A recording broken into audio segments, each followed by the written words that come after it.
Muito bem, amigos, estamos de volta e vamos dar então continuidade à nossa matéria. Direito penal, teoria geral do delito, terceiro elemento do crime, culpabilidade. Primeira fase. Bom, nós estamos no item 5, evolução da culpabilidade, teorias. E dentre essas teorias, nós estávamos falando da primeira. Nós estávamos na teoria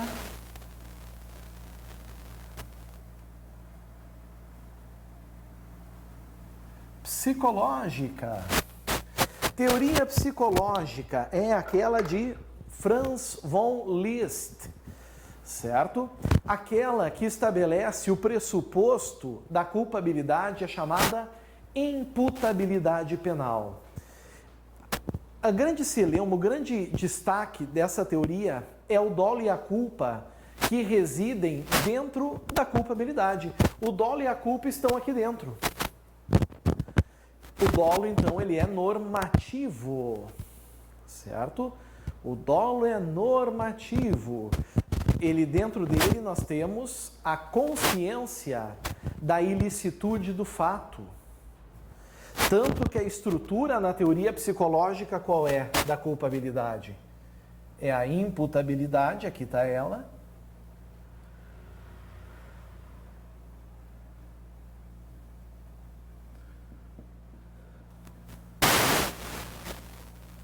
Dolo e culpa. Esse dolo, então, normativo. Aqui está, o dolo é normativo. O fato é que essa teoria gerou críticas. Ela gerou críticas porque ela não explica, por exemplo, a culpa inconsciente, que nós já estudamos.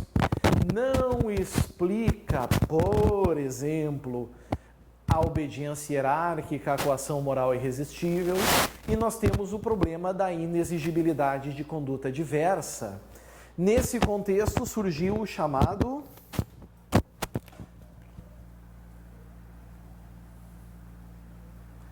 dilema de Frank. O dilema de Frank reside num instituto chamado de inexigibilidade de conduta diversa, certo? Inexigibilidade de conduta diversa. E o dilema dele é o seguinte: Frank dizia que essa teoria ela é muito fraca, ela é muito sensível. Não tinha como aqui fazer diferenciações que para o direito penal elas são de extrema relevância. Exemplo. Vamos exemplificar. Imaginem, o próprio exemplo de Frank. Imaginem, senhores, um carteiro que se apropria de valores. Mas por que ele se apropria dos valores? Porque ele está em miséria, filho passando fome, esposa com grave doença em casa. Certo? Agora vamos supor que o caixa de um banco se apropria dos mesmos valores, do mesmo jeito, das mesmas quantias e tudo mais, mas isso para satisfazer os caprichos de suas amantes. Vocês concordam que ambos são imputáveis? Como é que eu sei que são imputáveis? Primeiro, porque eles são concursados maiores de 18 anos. O carteiro e o caixa do banco. São mentalmente sãos, até prova em contrário, certo? E tudo mais. Para a teoria psicológica, os dois agiram dolosamente, tinham consciência da ilicitude, merecem a mesma punição. Von Liszt vai dizer: olha, realmente isso é um problema, eu não sei resolver. Frank disse: pois é, tu não sabe resolver porque tua teoria não serve. Tua teoria é falha, tua teoria deixa falhas. porque não é correto e é muito forçoso acreditar que ambos merecem a mesma punição, tanto o carteiro quanto o caixa do banco.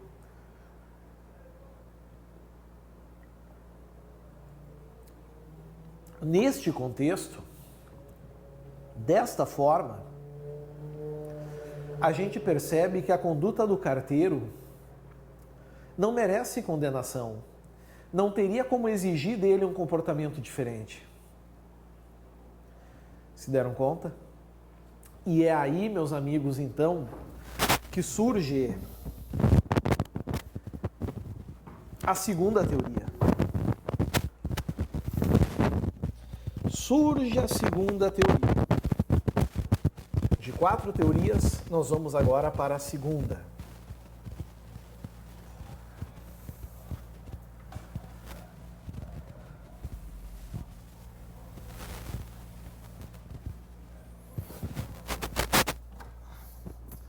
Letra B.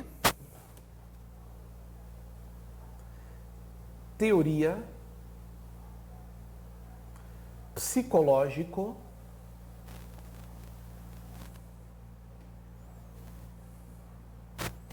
normativa.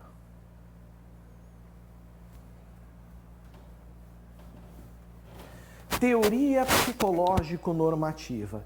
Bom, agora, meus amigos, a gente já está no século XX, certo? Nós já estamos em 1907. Teoria de Frank. Essa teoria vem fazer o quê? Resolver a teoria anterior. Resolver a teoria psicológica, que trazia problemas. E o que fez a teoria psicológico-normativa? Ela trouxe um novo pressuposto. Vocês devem mais ou menos imaginar. Surge a exigibilidade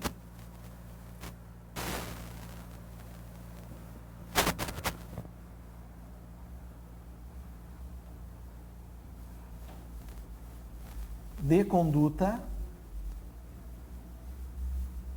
diversa. Exigibilidade de conduta diversa. Isso que os senhores estão vendo aqui passou a ser o pressuposto da culpabilidade.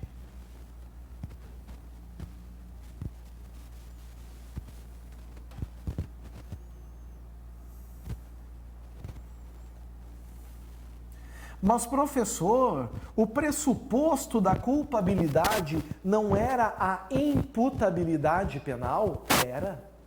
A imputabilidade penal deixou de ser, então, em 1907, pressuposto. Passou a ser apenas um elemento. Certo? E aí, pessoal, como é que fica a culpabilidade, os instrumentos, os elementos do crime para a teoria psicológico-normativa ou normativo-psicológica? Fato típico, ilicitude, culpabilidade. Fato típico, a nossa boa e velha conduta, o nosso bom e velho resultado, o elo entre eles nos crimes materiais,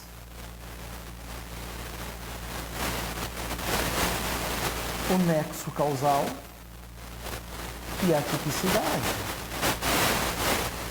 Vejam que nada mudou. Fato típico, tudo igual. A ilicitude, aqui está ela, ilicitude. Culpabilidade. Bom, culpabilidade, nós vamos ter a imputabilidade ainda aqui, não mais pressuposto, mas elemento apenas. Agora surge esse pressuposto.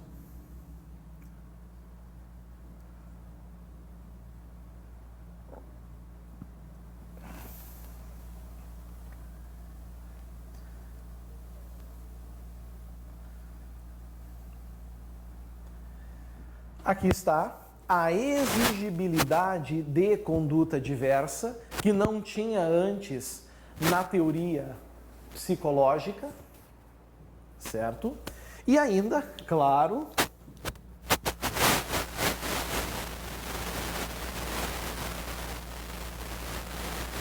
dolo e a culpa. Logo, qual é a conclusão que a gente chega, pessoal? Que esse dolo, ele é normativo.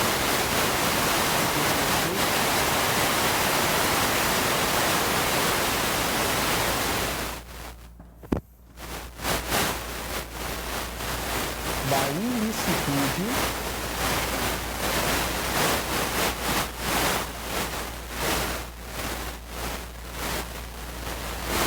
do fato. Consciência da ilicitude do fato. Aí. Vejam que, para Frank, está resolvido o problema da exigibilidade, o problema que tinha na teoria psicológica, né? A exigibilidade de conduta diversa resolveu. Então, no caso aquele entre o carteiro e o caixa do banco, o fato é típico para os dois, é ilícito para os dois, mas o carteiro não será culpável, porque não tinha como exigir dele um comportamento diferente. Seria deixar os filhos morrerem e a esposa morrer. Certo? Resolve. Tá ali. O que tem em comum também entre a teoria psicológica e a teoria normativa psicológica? Pessoal, tem em comum o fato de que em ambas o dolo e a culpa estão na culpabilidade. Então, nas duas teorias, elas se coadunam, elas são compatíveis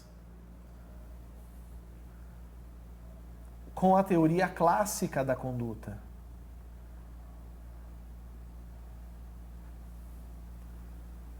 Então, nesse aspecto, von List e Frank trabalham nesse mesmo aspecto, ou seja, dolo e culpa estão na culpabilidade. E o conceito de crime é tripartido, porque dolo e culpa estão aqui. Só que não há dúvidas de que nem tudo são flores. Não é fácil resolver esse problema. Surgem problemas aqui. Por exemplo, como explicar a tentativa?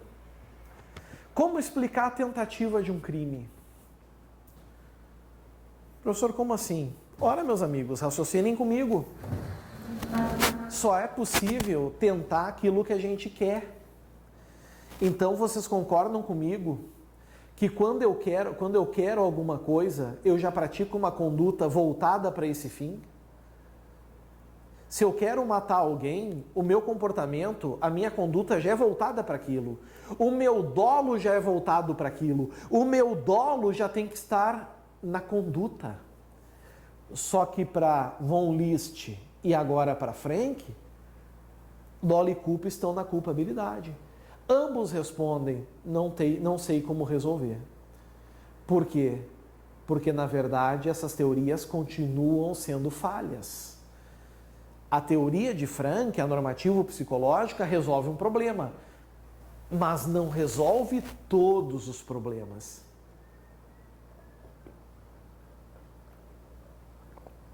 Agora, é preciso, então, que surja uma outra teoria. E ela surge? Surge. Nós vamos agora para a terceira teoria. Vamos botar aqui no quadro, né?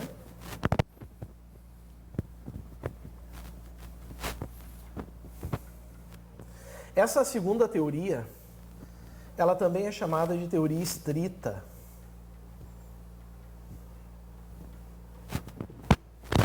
Aliás, a terceira, a que a gente vai ver agora. A segunda é psicológico-normativo ou normativo-psicológico. Terceira, letra C. teoria normativa pura. Na tua prova, pode ser que venha como teoria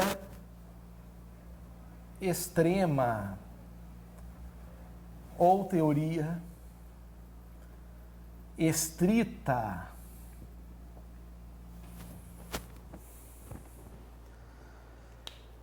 Bom, agora, meus amigos, a gente tem o avanço de 23 anos. Essa teoria surge em 1930. Seu patrono, Welzel. E essa teoria, ela traz então aquilo que o nome se propõe. Normativa pura, ou seja, a culpabilidade, ela só tem elementos, somente elementos normativos. O dolo e a culpa saem da culpabilidade e eles acabam adentrando na conduta. Finalmente, amigos, mexem no dolo e da culpa. Ora, como é que a gente explica a tentativa? Nunca vai poder ser explicado enquanto dolo e culpa estiverem na culpabilidade. Então, o que a gente faz? Resolvemos, Welzel pensou, vamos trazer dolo e culpa para a conduta. E não tem como retirar da conduta. Se deram conta? Dessa maneira, pessoal, o que aconteceu? Nós vamos ter agora sim a estrutura do crime para a teoria normativa pura. Vamos botar aqui. Fato típico. Aqui, a figura da ilicitude.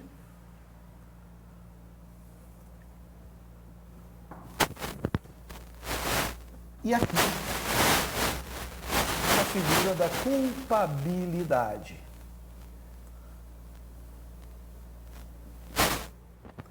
O fato típico, ele vai ter a conduta,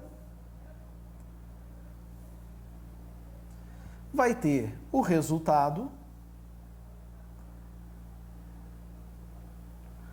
vai ter o nexo causal, vai ter a tipicidade. Só que agora vem a grande modificação. Olha aqui, ó.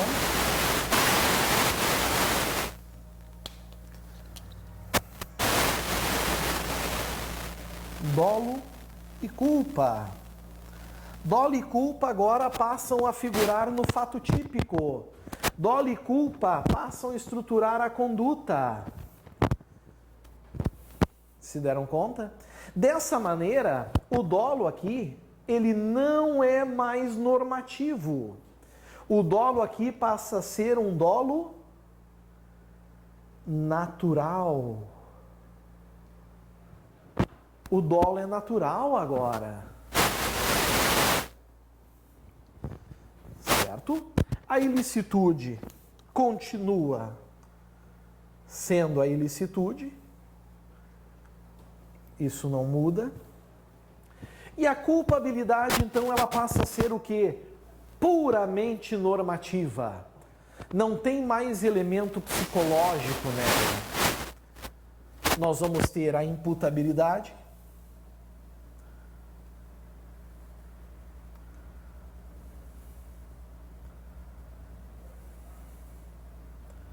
Aqui está. Nós vamos ter também agora cuidado. Como o dolo veio para cá e ele é natural, aqui nós não vamos mais ter a exigência da consciência atual da ilicitude de fato. Agora, essa compreensão é apenas potencial. Potencial consciência.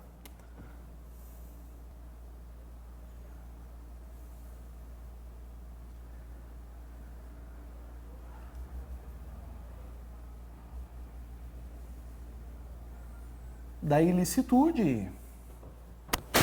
Antes tinha que ser a consciência da ilicitude do fato, agora é a potencial, porque o dolo veio para cá. E ainda, claro, a exigibilidade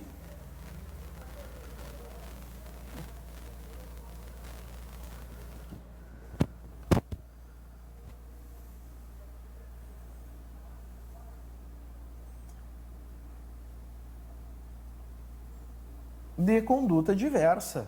Tá aqui. Nesse caso, meus amigos, nós vamos ter aquilo que se chama de culpabilidade vazia. Por que a culpabilidade é vazia? Porque esvaziou-se os elementos subjetivos. Nós não temos mais elementos psicológicos aqui. Se deram conta? Não tem mais. Dolo e culpa vieram para cá. O dolo passou a ser, então, um dolo natural. Por isso que ela leva o nome também, então, de extrema. Certo? Ou extremada. Ou ainda estrita. Detalhe importante aqui, pessoal. Como o dolo e a culpa estão na conduta, essa teoria ela já não se coaduna com a teoria clássica, né? Agora ela tem o quê? Ela tem um revés finalista.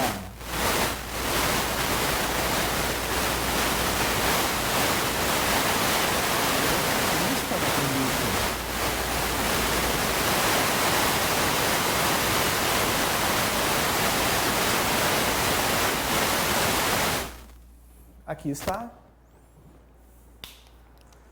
Vejam essa característica. A teoria agora ela é finalista. E aqui sim. Aqui, quem quiser conceituar o crime como um sistema tripartido, dando a culpabilidade como elemento do crime, beleza? Quem quiser entender a culpabilidade aqui como pressuposto da pena apenas, tranquilo também, porque ela é vinculada à teoria finalista da conduta. Certo?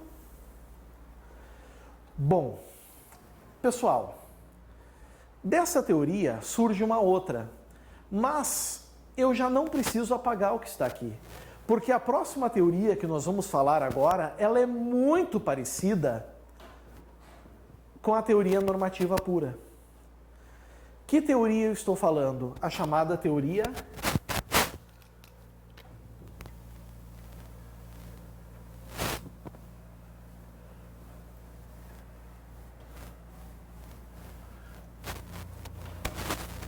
limitada. Adiantando a vocês, teoria limitada, ela tem as mesmas características. Ela surgiu alguns anos depois.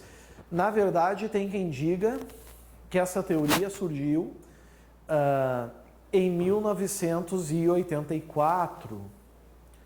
Mas, só confirmar a data, acho que isso é importante. Confirmar a data. Certo?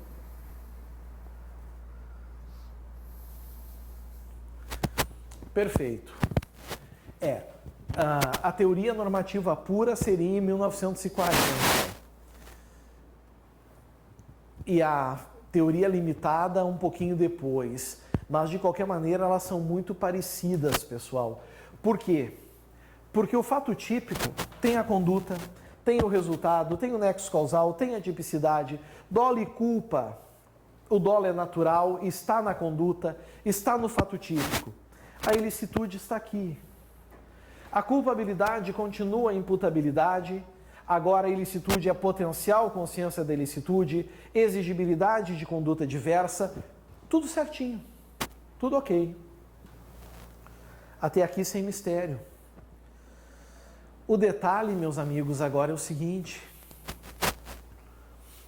Qual seria a diferença, então, entre a teoria limitada e a teoria normativo pura?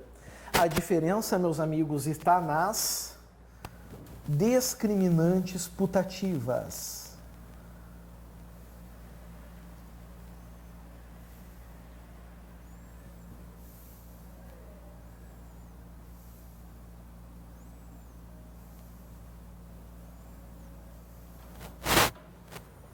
Aqui está. A diferença está nas discriminantes putativas, que são aquelas que estão no artigo 20, parágrafo 1º do Código Penal. Prestem muita atenção no que eu vou falar, que volta e meia isso cai em prova. Para a teoria normativo pura, tá? Para a teoria normativo pura, toda discriminante putativa vai ser o chamado erro de proibição, que é algo que nós vamos ver ainda. Teoria TNP, teoria normativo pura, erro de proibição. Aqui está. Para a teoria limitada, aí nós vamos poder ter dois tipos. O erro de fato, que corresponde ao erro de tipo, e o erro de direito,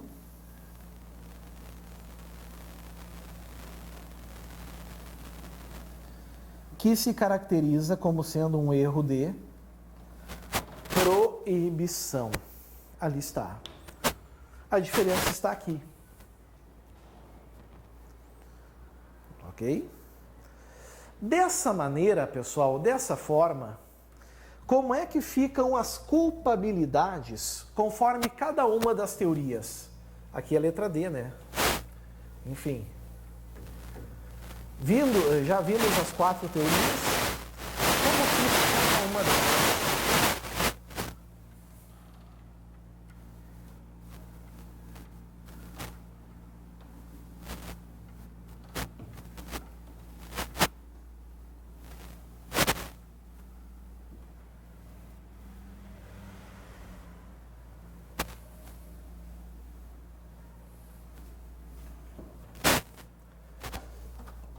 Olhem só. Vamos pôr aqui, ó. Psicológica.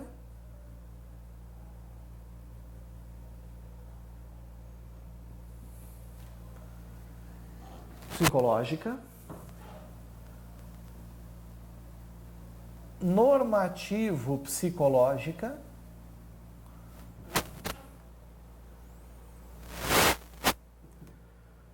Que horror. Teoria pura. Teoria limitada.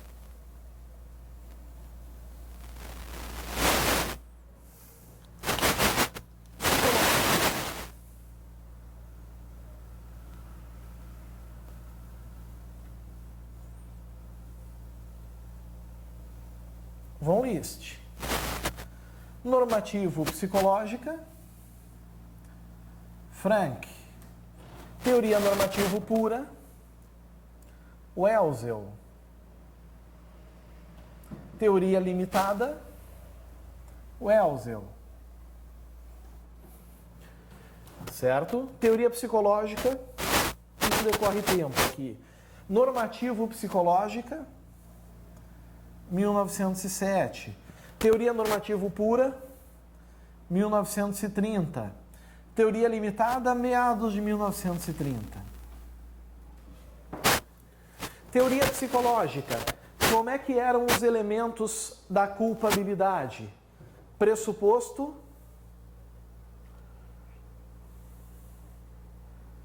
imputabilidade. Além disso, dolo e culpa. Dolo, por ser normativo, nós tínhamos a consciência da ilicitude do fato. Viemos aqui para o Frank. Imputabilidade.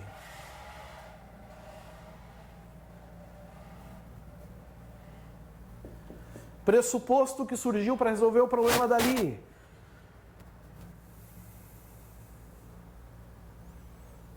Exigibilidade de conduta diversa. Mas continuava dolo e culpa, logo dolo e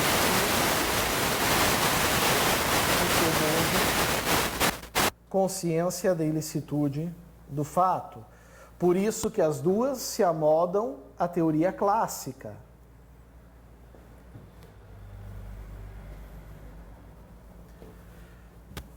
Teoria normativo pura. Teoria normativo pura, Welso, 1930.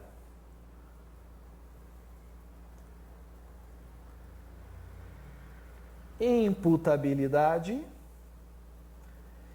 Como dolo e culpa foram lá para a conduta no fato típico, aqui a gente passou a ter a potencial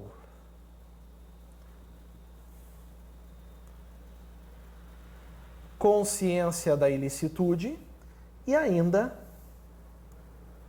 a exigibilidade de conduta diversa. A limitada copia tudo, não é verdade? Lembrando que aqui se amoda o finalismo, porque dolo e culpa estão na conduta. Imputabilidade.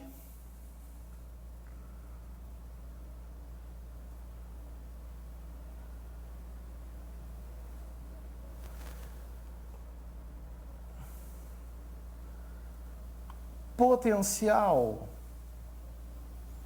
consciência da ilicitude.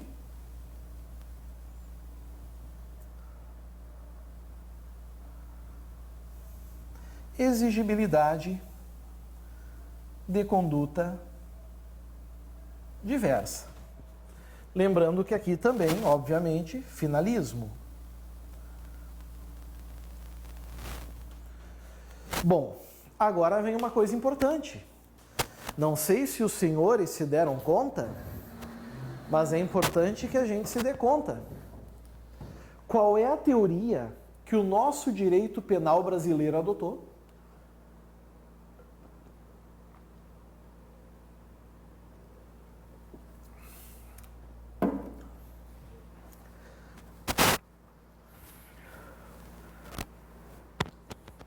Qual é a teoria adotada pelo nosso direito penal brasileiro?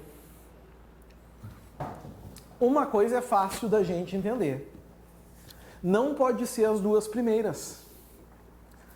Como é que a gente sabe que as duas primeiras não podem ser? Porque as duas primeiras levam dolo e culpa para a culpabilidade. E a nossa teoria ela é finalista.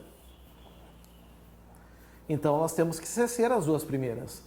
A nossa teoria brasileira, ou ela é normativa pura, ou ela é limitada. E a resposta é: depende, amigos. A doutrina diverge. Para alguns, a nossa teoria brasileira ela é limitada. Por que limitada? Porque nós temos as figuras do erro de tipo e do erro de proibição no Código Penal. O erro de tipo está lá no artigo 20. O erro de proibição está no artigo 21. Se a teoria fosse normativo pura, não teria essa diferenciação. Mas também há bons doutrinadores que entendem que a nossa teoria é sim normativo pura. Nossa teoria é normativo pura. Por quê? Porque os erros também eram associados com erro de fato e erro de direito, que com a reforma penal de 84 acabaram. Nós não encontramos mais no Código Penal as expressões erro de fato e erro de direito, só na exposição de motivos do Código. Certo? Tende a melhor doutrina a defender que a nossa culpabilidade é mais para o lado da teoria limitada. De qualquer maneira, amigos, existe essa diferenciação, tá? Por isso que dificilmente virá uma questão dessa magnitude em uma prova objetiva, ok? Mas uma lição aqui a gente tem que tirar. Seja a teoria normativo pura, seja a teoria limitada, isso aqui é uma relação de hierarquia. A gente só vai, prestem bem atenção, a gente só vai analisar um elemento se o outro está presente. Se o indivíduo for inimputável, não interessa se ele tinha a capacidade de compreender o caráter ilícito do fato ou não. Morre ali. Se o indivíduo agiu em erro de proibição, ou seja, ele não tinha a potencial consciência da ilicitude, não interessa se era exigível dele um comportamento diferente ou não. Nós não vamos entrar lá. Tanto que é isso aqui que será basicamente o nosso assunto na segunda fase da culpabilidade, onde nós vamos então trabalhar os elementos e as chamadas dirimentes, né? As causas de exclusão de culpabilidade. Certinho? Muito bem. Agora os outros itens são bem mais curtos, mais objetivos, mas já é assunto para a próxima aula. Agora é hora de tomar um cafezinho, um chazinho, e daqui a uns minutinhos então a gente está de volta. Certinho? Valeu, meus amigos. Até a próxima. Tchau, tchau.